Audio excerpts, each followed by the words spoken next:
This is the video for Zheng's Misty Bamboo on a distant mountain for the upper grades, 3rd through 5th. Okay, you guys get to use the rice paper. Now, I'm not sure if you can tell, but the rice paper is crazy thin, okay? And it has two sides. It has a shiny, smooth side, and it has a more matte, rough side. You want to use the shiny side.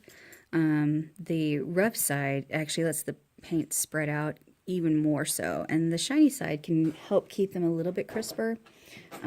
If you just hold the brush down and let it go, it'll still get kind of rough, but it's a little bit better. Alright, so we are using our loaded brushes or paintbrush pens, whatever you want to call them. And these are pretty cool because Zheng would have used a brush and ink. So these are a little bit closer to what he had.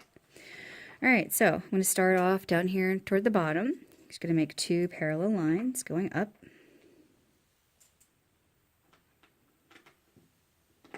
Okay.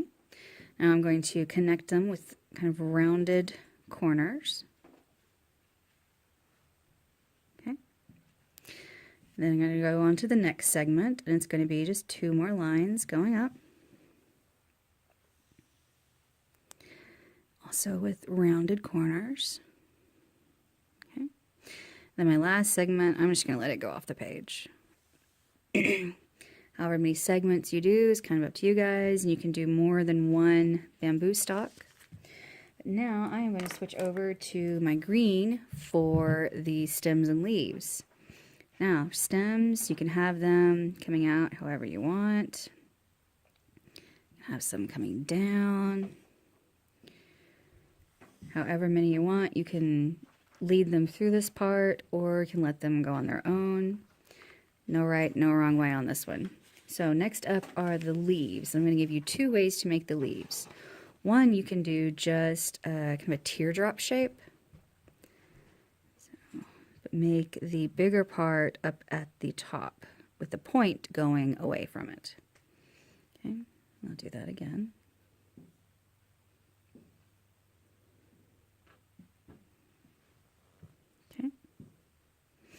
And you can have your leaves going whichever way you want, up, down, sideways, as many or as few. Now the other way to do a leaf, it's a bit closer to how Zheng used, and he just took his brush and gently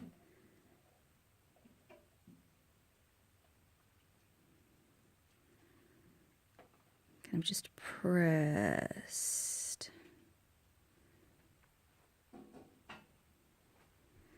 And with a little bit of practice, this can look really cool.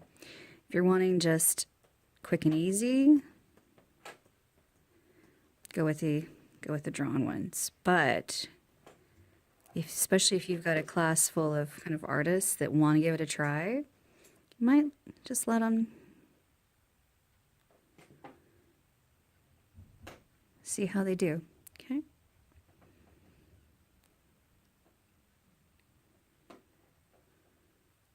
It's very, very kind of cool. For little ones, I'm going to do it in the opposite there. And you can do little short ones. Okay, so those are our two ways for the leaves.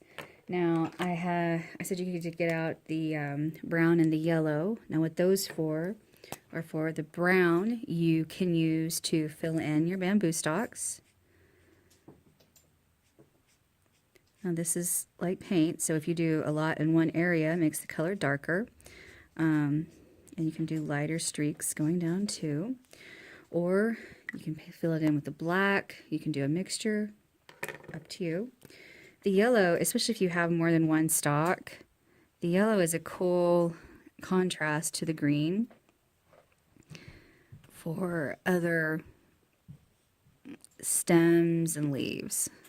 Just kind of a nice way to add a little bit more color to something, to our picture. Okay, so that's what those are for. And the last step will be the initials. And we do those in red. You can have them going up down the sides, across the bottom.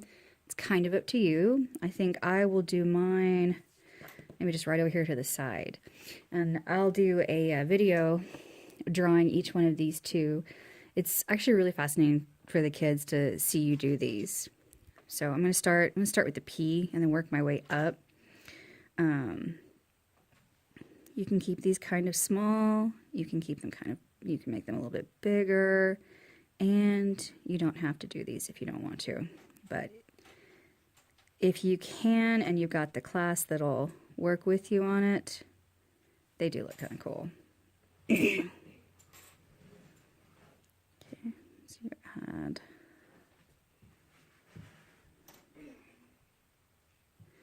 Got your initials to the side, got your bamboo and your different kinds of leaves. And now, last, this looks really cool. Bless you. If you can mount it on some black paper, it helps it stand out and look really schnozzy.